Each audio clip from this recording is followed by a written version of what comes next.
Hello and welcome to Chapter 11 of Harry Potter and the Chamber of Secrets. Chapter 11 is called The Dueling Club. Harry woke up on Sunday morning to find the dormitory blazing with winter sunlight and his arm reboned but very stiff. He sat up quickly and looked over at Colin's bed, but it had been blocked from view by the high curtains that Harry had changed behind yesterday. Seeing that he was awake, Madame Pomfrey came bustling over with a breakfast tray and then began bending and stretching his arm and his fingers. "All in order," she said, as he clumsily fed himself porridge left-handed. "When you've finished eating, you may leave." Harry dressed as quickly as he could and hurried off to the Gryffindor Tower, desperate to tell Ron and Hermione about Colin and Dobby. But they weren't there. Harry left to look for them, wondering where they could have got to, and feeling slightly hurt that they weren't interested in whether or not he had his bones back. As Harry passed the library, Percy Weasley strolled out of it, looking in far better spirits than the last time they'd met. "Oh, hello, Harry," he said. "Excellent flying yesterday, really excellent. Gryffindor have just taken the lead for the House Cup. Ha! You earned 50 points. "You haven't seen Ron and Hermione, have you?" said Harry. "No, I haven't," said Percy, his smile fading. "I hope Ron's not in another girl's toilet." Harry forced a laugh, watched Percy out of sight, and then headed straight for Moaning Myrtle's bathroom. He couldn't see why Ron and Hermione would be in there again, but after making sure that neither Filch nor any prefects were around, he opened the door and heard their voices coming from a locked cubicle. "It's me," he said, closing the door behind him. There was a clunk, a splash, and a gasp from within the cubicle, and he saw Hermione's eye peering through the keyhole. "Harry," she said, "you gave us such a fright. Come in. How's your arm?" "Fine," said Harry, squeezing into the cubicle. An old cauldron was perched on the toilet, and a crackling from under the rim told Harry they had lit a fire beneath it. Conjuring up portable, waterproof fires was a specialty of Hermione's. "We'd have come to meet you, but we decided to get started on the Polyjuice potion," Ron explained, as Harry with difficulty locked the cubicle again. "We've decided this is the safest place to hide it." Harry started to tell them about Colin, but Hermione interrupted. "We already know. We heard Professor McGonagall telling Professor Flitwick this morning. That's why we decided that we'd better get going." "The sooner we get a confession out of Malfoy, the better," snarled Ron.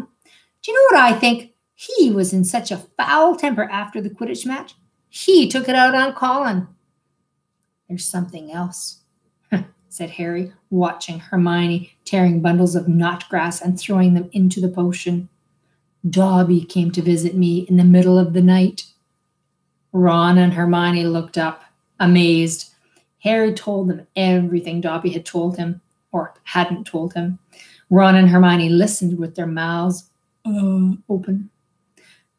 "The Chamber of Secrets has been opened before," said Hermione. "This settles it," said Ron in a triumphant voice. "Lucius Malfoy must have opened the chamber when he was at school here, and now he's told dear old Draco how to use it.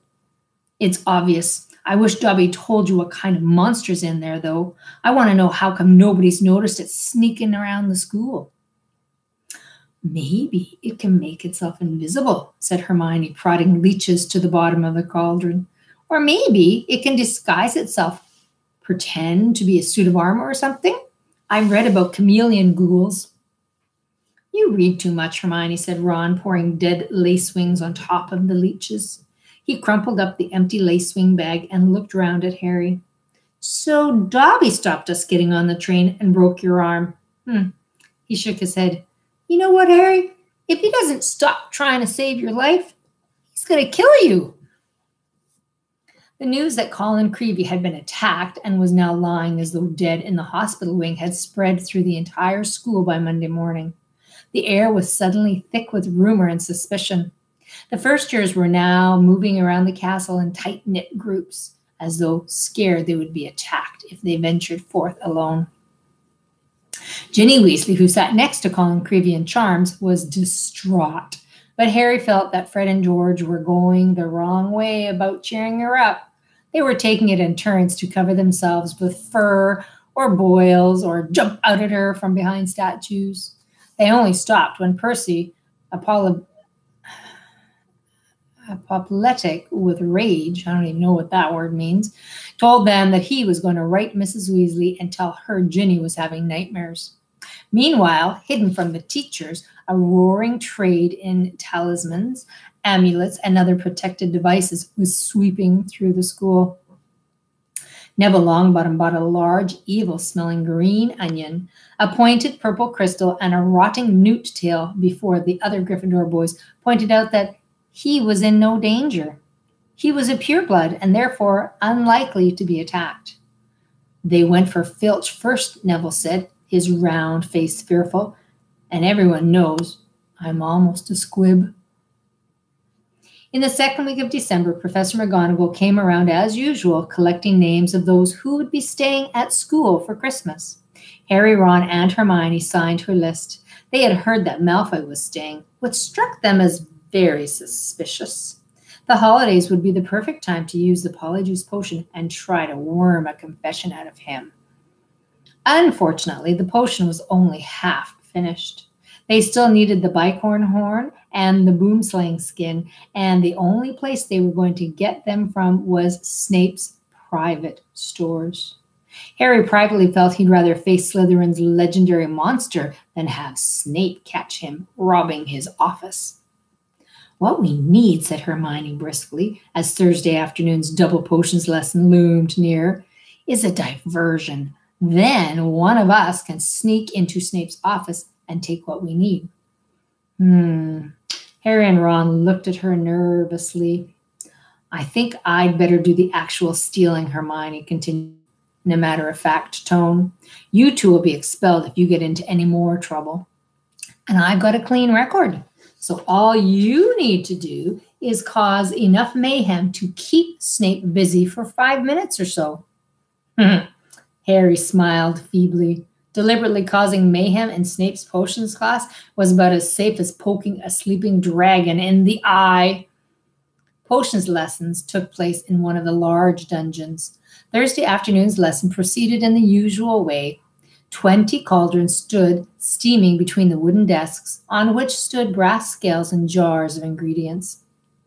Snape prowled through the fumes, making waspish remarks about the Gryffindor's work, while the Slytherin sniggered appreciatively. Draco Malfoy, who was Snape's favorite student, kept flicking pufferfish eyes at Ron and Harry, who knew that if they retaliated, they would get detention faster than you could say unfair.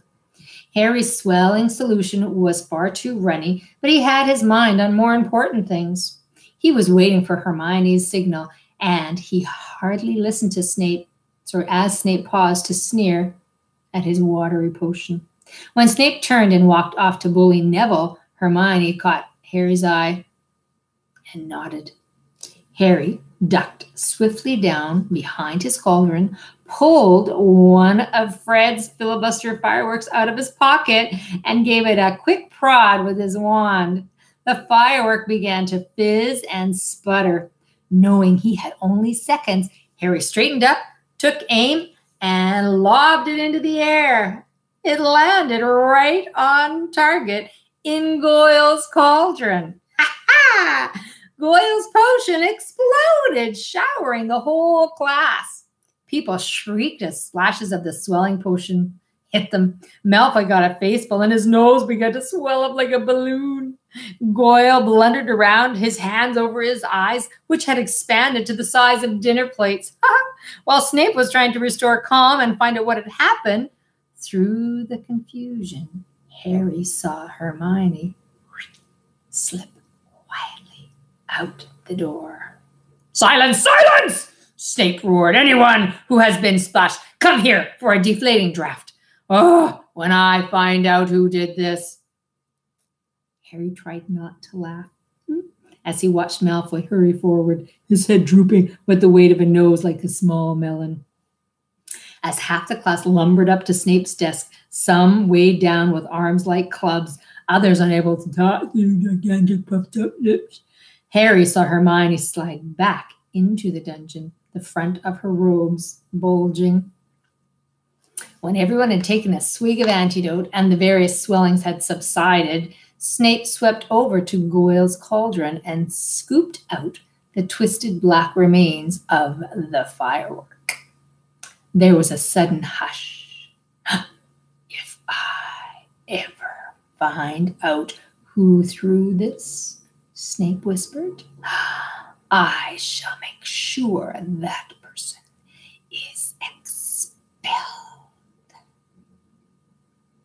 Harry arranged his face into what he hoped was a puzzled expression. Snape was looking right at him, and the bell, which rang 10 minutes later, could not have been more welcome. He knew it was me, Harry told Ron and Hermione, as they hurried back to Moaning Myrtle's bathroom. I could tell. Hermione threw the new ingredients into the cauldron and began to stir feverishly. It'll be ready in a fortnight, she said happily. Snape can't prove it was you, said Ron reassuringly to Harry. What can he do? Knowing Snape, something foul, said Harry as the potion frothed and bubbled. A week later, Harry, Ron, and Hermione were walking across the entrance hall when they saw a small knot of people gathered around the notice board, reading a piece of parchment that had been just pinned up. Seamus Finnegan and Dean Thomas beckoned them over, looking excited. They're starting a dueling club, said Seamus. First meeting tonight. I wouldn't mind dueling lessons. They might come in handy one of these days. What? You reckon Slytherin's monster can duel? Said Ron. But he, too, read the sign with interest. Could be useful, he said to Harry and Hermione as they went into dinner. Shall we go? Harry and Hermione were all for it, so at 8 o'clock that evening, they hurried back to the great hall. The long dining tables had vanished, and a golden stage had appeared along one wall, lit by thousands of candles floating overhead. The ceiling was velvety black once more, and most of the school seemed to be packed beneath it, all carrying their wands and looking very excited. I wonder who will be teaching us, said Hermione as they edged into the chattering crowd. Someone told me Flitwick was a dueling champion when he was young. Maybe it'll be him. Well, as long as it's not, Harry began. But he ended with a groan.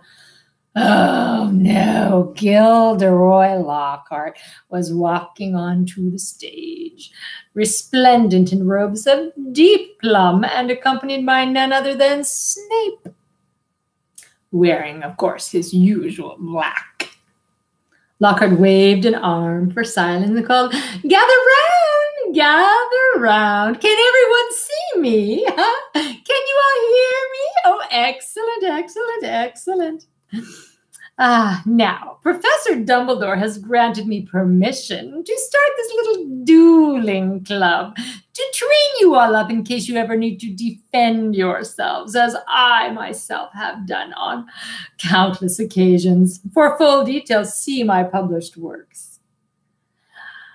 Let me introduce my assistant, Professor Snape, said Lockhart, flashing a wide smile. He tells me that he knows a tiny little bit about dueling himself and has sportingly agreed to help me with a short demonstration now before we begin. Now, I don't want any of you youngsters to worry. You'll still have your potions master when I'm through with them, never fear. Wouldn't it be good if they finished each other off? Ron muttered into Harry's ear. Snape's upper lip was curling. Harry wondered why Lockhart was still smiling. If Snape had been looking at him like that, he'd have been running as fast as he could in the opposite direction. Lockhart and Snape turned to face each other and bowed. At least Lockhart did, with much twirling of his hands, whereas Snape just jerked his head irritably. Then they raised their wands like swords in front of them. As you see, we are holding our wands in the accepted combative position, Lockhart told the silent crowd. On the count of 3, we will cast our first spells. Neither of us will be aiming to kill, of course. I wouldn't bet on that, Harry murmured, watching Snape baring his teeth. 1, 2, 3. Both of them swung their wands up and over their shoulders. Snape cried, Expelliarmus! There was a dazzling flash of scarlet light, and Lockhart was blasted right off his feet. He flew backwards, off the stage, smashed into the wall, and slid down to sprawl on the floor. Malfoy and some of the other Slytherins cheered. Hermione was dancing on tiptoes. Oh, do you think he's all right? Oh, she squealed through her fingers. Oh. Who cares? Said Ron and Harry together. Lockhart was getting unsteadily up to his feet. His hat had fallen off and his wavy hair was standing on end. Well, there you have it, he said, tottering back onto the platform. That was a disarming charm, as you see. I've lost my wand. Oh, thank you, Miss Brown. Yes, an excellent idea to show them that, Professor Snape. Excellent. But if you don't mind me saying so, it was very obvious what you were about to do. If I had wanted to, I could have tried to stop you, but it would have just been too easy. However, I felt it would be instructive to let them see. Snape was looking murderous. Possibly Lockhart had noticed because he said, oh, enough demonstrating. Yes, I'm going to come amongst you now and put you all into pairs. Professor Snape, if you'd like to help me. They moved through the crowd, matching up partners. Lockhart teamed Neville with Justin Finch Fletchley, but Snape reached Harry and Ron first. Time to split up the dream team, I think, he sneered. Weasley, you can partner Finnegan. Potter?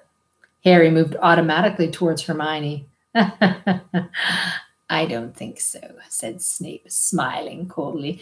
Mr. Malfoy, come over here. Let's see what you make of the famous Potter. And you, Miss Granger, you can partner Miss Bulstrode. Malfoy strutted over, smirking. Behind him walked a Slytherin girl who reminded Harry of a picture he'd seen on holidays with hags. She was large and square, and her heavy jaw jutted out aggressively. Hermione gave her a weak smile, which she did not return. Face your partners, called Lockhart back on the platform, and bow. Harry and Malfoy barely inclined their heads, not taking their eyes off each other. Wands at the ready, shouted Lockhart. Now, when I count to 3, cast your charms to disarm your opponent. Only to disarm them. We don't want any accidents. Ready? 1, 2, 3.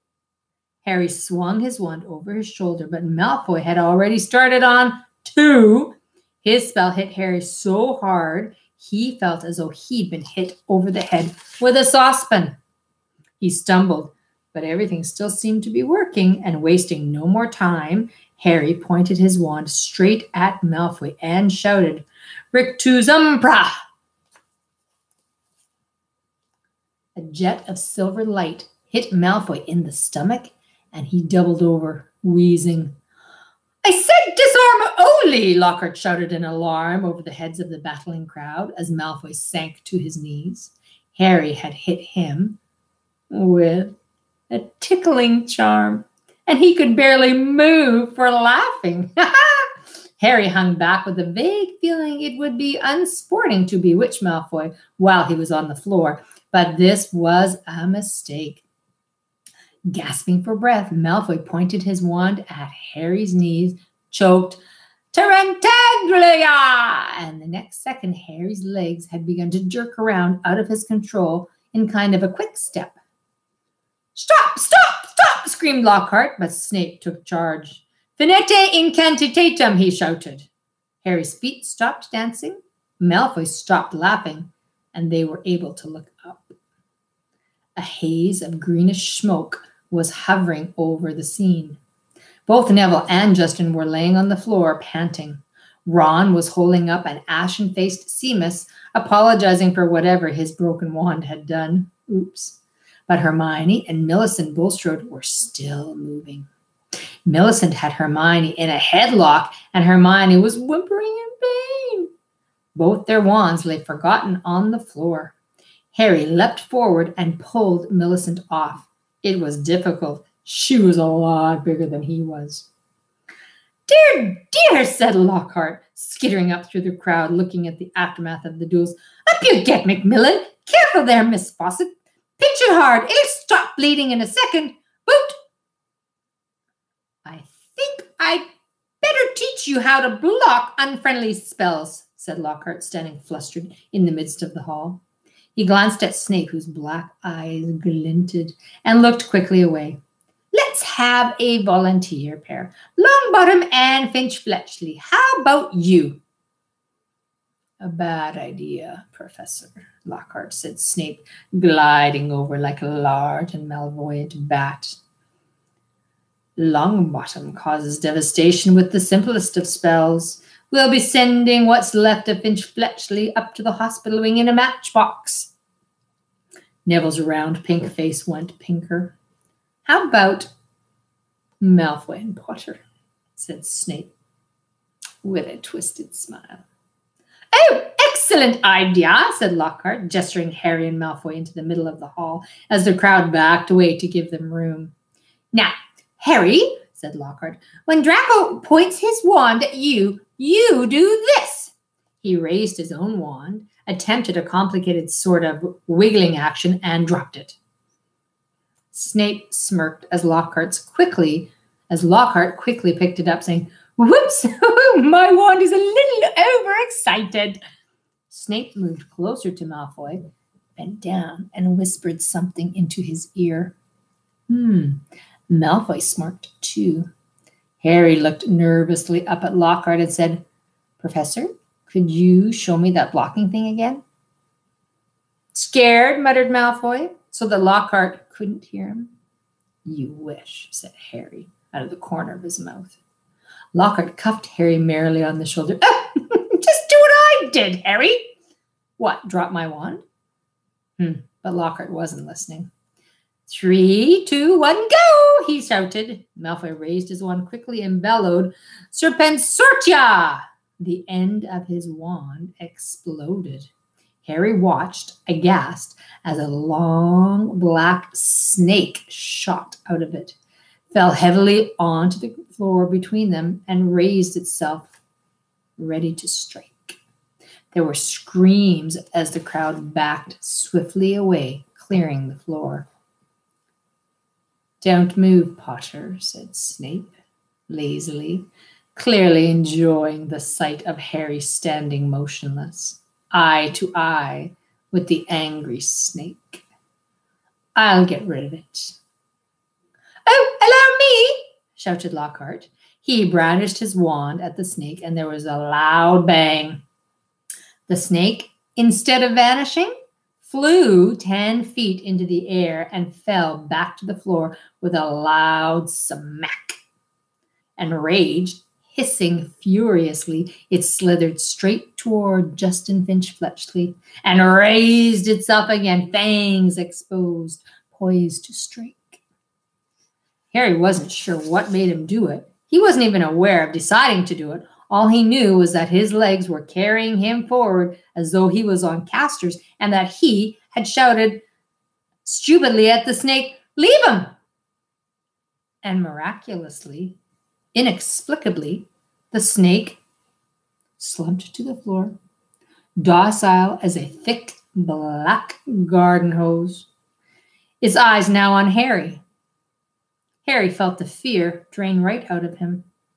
He knew the snake wouldn't attack anyone now, though how he knew it, he couldn't have explained. He just looked at Justin, grinning, expecting to see Justin looking relieved or puzzled or even grateful, but certainly not angry and scared.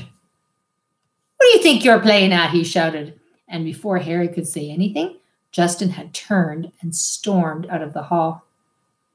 Snape stepped forward, waved his wand, and the snake vanished in a small puff of black smoke. Snape, too, was looking at Harry in an unexpected way. It was a shrewd and calculating look. And Harry did not like it. He was also dimly aware of an ominous muttering all around the walls. Then he felt a tugging on the back of his robes. "Come on," said Ron's voice in his ear.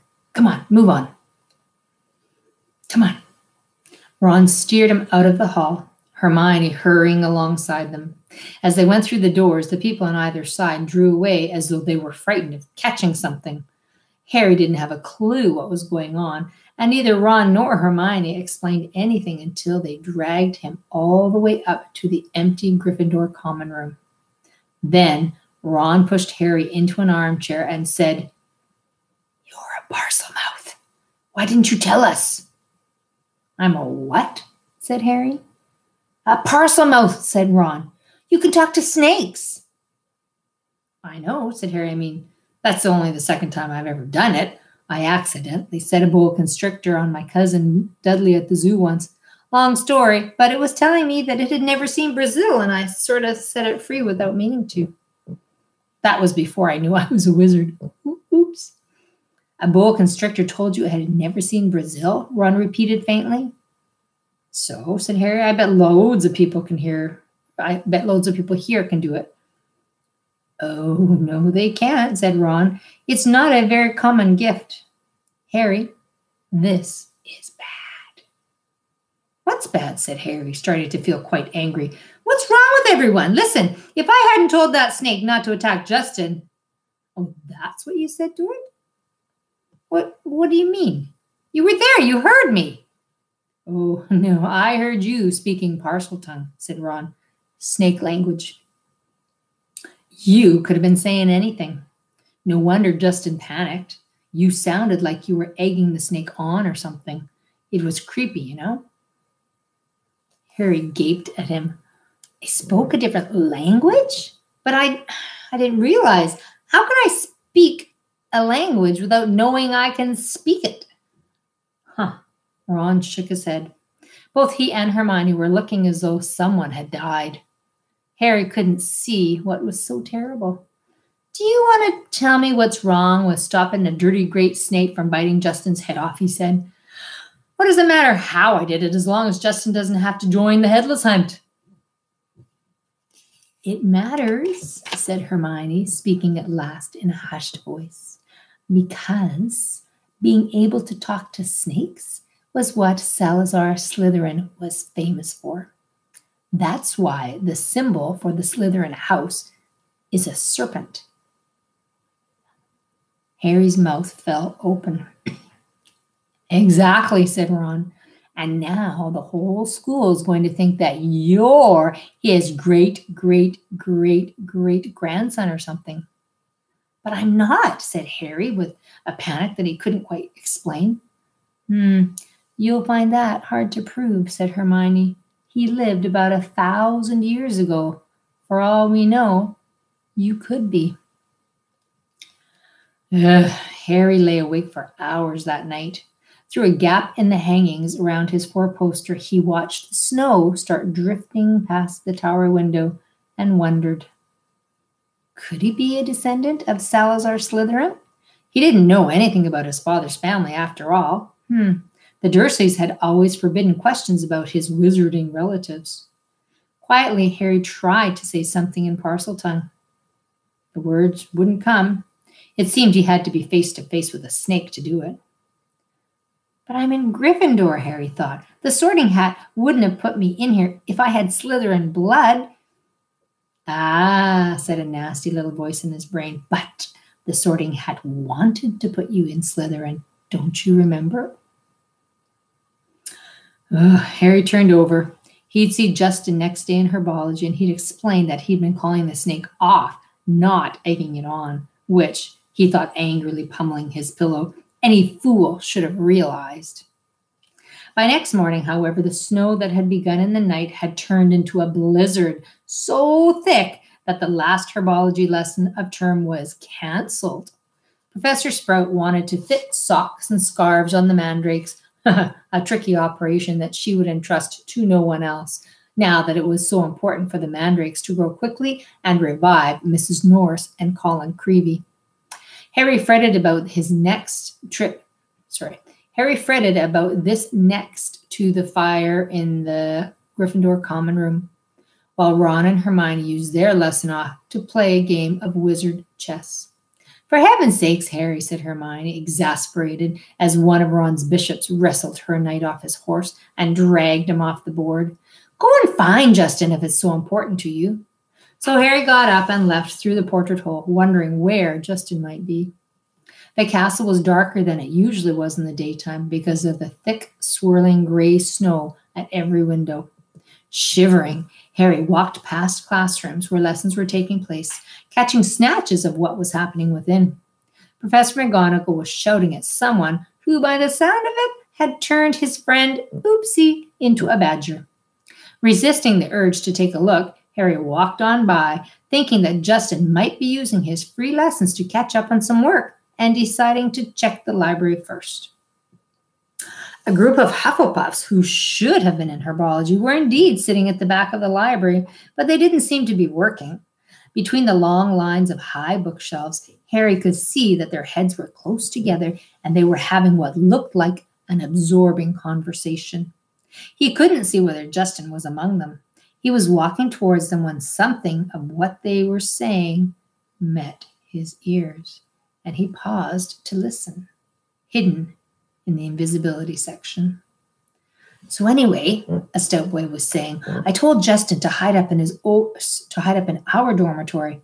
I mean to say, if Potter's marked him down as his next victim, it's best if he keeps a low profile for a while. Of course, Justin's been waiting for something like this to happen ever since he let slip to Potter that he was Muggle-born. Justin actually told him that he'd been down for Eton. Ah! That's not the kind of thing you bandy about with Slytherin's heir on the loose now, is it? You definitely think it is Potter then, Ernie? Said a girl with blonde pigtails anxiously. Hannah, said the stout boy solemnly, he's a Parselmouth. Everyone knows that's the mark of a dark wizard. Have you ever heard of a decent one who could talk to snakes? They called Slytherin himself Serpent Tongue. There was some heavy murmuring at this, and Ernie went on. Remember what was written on the wall? Enemies of the air, beware. Potter had some sort of run-in with Filch. Next thing we know, Filch's cats attacked. That first year, Creevey was annoying Potter at the Quidditch match, taking pictures of him while he was lying in the mud. Next thing we know, Creevey's been attacked. He always seemed so nice, though, said Hannah uncertainly. And, well, he's the one who made, who disappear. He can't be all bad, can he? Ernie lowered his voice mysteriously. The Hufflepuffs bent closer, and Harry edged near so that he could hear Ernie's words. No one knows how he survived that attack by you-know-who. I mean to say, he was only a baby when it happened. He should have been blasted into smithereens. Only a really powerful dark wizard could have survived a curse like that. He dropped his voice until it was barely more than a whisper and said, that's probably why you-know-who wanted to kill him in the first place. Didn't want another Dark Lord competing with him. I wonder what other powers Potter's been hiding. Harry couldn't take any more. Clearing his throat loudly, he stepped out from behind the bookshelves. If he hadn't been feeling so angry, he would have found the sight that greeted him funny. Every one of the Hufflepuffs looked as though they had been petrified by the sight of him, and the color was draining out of Ernie's face. Hello, said Harry. I'm looking for Justin Finch Fletchley. The Hufflepuffs' worst fears had clearly been confirmed. They all looked fearfully at Ernie. What do you want with him? Said Ernie in a quavering voice. I wanted to tell him what really happened with that snake at the dueling club, said Harry. Ernie bit his white lips and then, taking a deep breath, said, "We were all there. We saw what happened." "Then you noticed that after I spoke to it, the snake backed off?" said Harry. "All I saw," said Ernie stubbornly, though he was trembling as he spoke, "was you speaking Parseltongue and chasing the snake towards Justin." "I didn't chase at him," said Harry, his voice shaking with anger. "It didn't even touch him." "It was a very near miss," said Ernie. "And in case you're getting ideas," he added hastily, "I might tell you that you can trace my family back through 9 generations of witches and warlocks, and that my blood's as pure as anyone's, so—" "I don't care what kind of blood you got," said Harry fiercely. "Why would I want to attack Muggleborns?" "I've heard you hate those Muggles you live with," said Ernie swiftly. "It's not possible to live with the Dursleys and not hate them," said Harry. "I'd like to see you try it." He turned on his heel and stormed out of the library, earning himself a reproving glare from Madame Pince, who was polishing the gilded cover of a large spellbook. Harry blundered up the corridor, barely noticing where he was going. He was in such a fury. The result was that he walked into something very large and solid, which knocked him backwards and onto the floor. "Oh, hello, Hagrid," said Harry, looking up. Hagrid's face was entirely hidden by a woolly, snow-covered balaclava, but it couldn't possibly be anyone else, as he filled most of the corridor in his moleskin overcoat. A dead rooster was hanging from one of his massive gloved hands. "All right, Harry," he said, pulling up the balaclava so he could speak. "Why aren't you in class?" "Cancelled," said Harry, getting up. "What are you doing here?" Hagrid held up the limp rooster. "Second one killed this term," he explained. "It's either foxes or a blood-sucking bugbear, and I need the headmaster's permission to put a charm around the hen coop." He peered more closely at Harry from under his thick, snow-flecked eyebrows. "Are you sure you're all right? You look all hot and bothered." Harry couldn't bring himself to repeat what Ernie and the rest of the Hufflepuffs had been saying about him. "It's nothing," he said. "I'd better get going, Hagrid. It's Transfiguration next, and I've got to pick up my books." He walked off, his mind still full of what Ernie had said about him. Justin's been waiting for something like this to happen ever since he let it slip to Potter that he was Muggle-born. Harry stamped up the stairs and turned along another corridor, which was particularly dark. The torches had been extinguished by a strong, icy draft, which was blowing through a loose window pane. He was halfway down the passage when he tripped headlong over something lying on the floor. He turned to squint at what he'd fallen over and felt as though his stomach just dissolved. Justin Finch Fletchley was lying on the floor, rigid and cold, a look of shock frozen on his face, his eyes staring blankly at the ceiling. And that wasn't all. Next to him was another figure, the strangest sight Harry had ever seen. It was nearly Headless Nick, no longer pearly white and transparent, but black and smoky, floating, immobile and horizontal, 6 inches off the floor. His head was half off, and his face wore an expression of shock, identical to Justin's.